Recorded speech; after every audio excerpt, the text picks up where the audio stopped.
Hello, looking forward to having this discussion with you all about professional counseling skills. The first question was, are the sessions you watch similar to what you imagined a counseling session to be? Why or why not? So yes, they are exactly how I would have imagined them to be. I've been in counseling, professional counseling, for a few years, and I've had various counselors with their own personal flares, but very similar to what the videos looked like.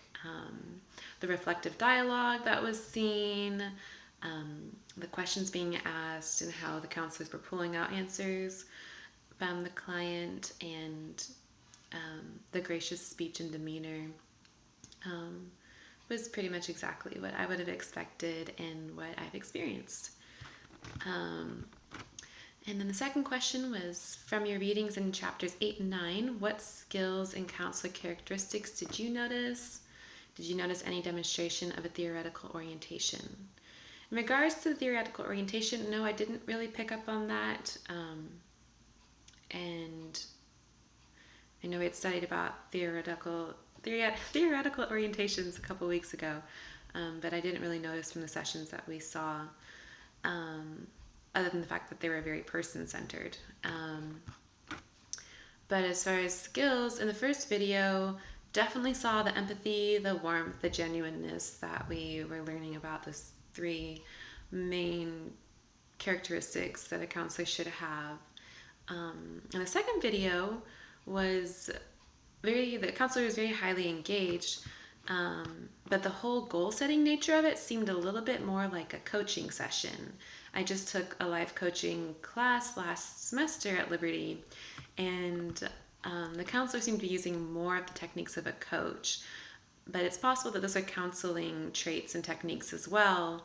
But after coming off a semester of life coaching, after watching that video, it just seemed very similar to the coaching techniques that were taught. So that was definitely the feeling that I got after watching the second video. The next question is, which of the counselors would be a good fit for you? If neither, what would be? For me personally, I definitely feel like the first one, and that's more what I would like to be as a counselor. The first one had more of a gentle approach, slightly less aggressive, and that's the communication style that I feel most comfortable with, and what I usually most naturally relate to people with. So I feel like that would go both with what I would prefer from a counselor and how I would want to be a counselor.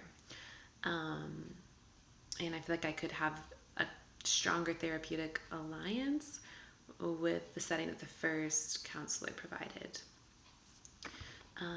And the final question is to ask a question about the counseling session, the counselor, how skills are used and how theory is used. So the question I had was, which counseling skill development model did you all prefer and why? We had quite a few in this week's readings. I personally like the Ivy model, probably because it was the easiest format to follow and for me to see like the growth in, like step by step. So probably just because of the simplicity's sake. But the textbook also referenced how this model, the Ivy model, allows for navigation of skill and theory while allowing also for individual style.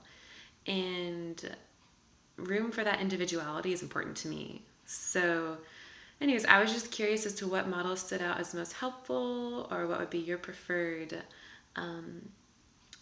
skill development model. And I'm looking forward to hearing your thoughts.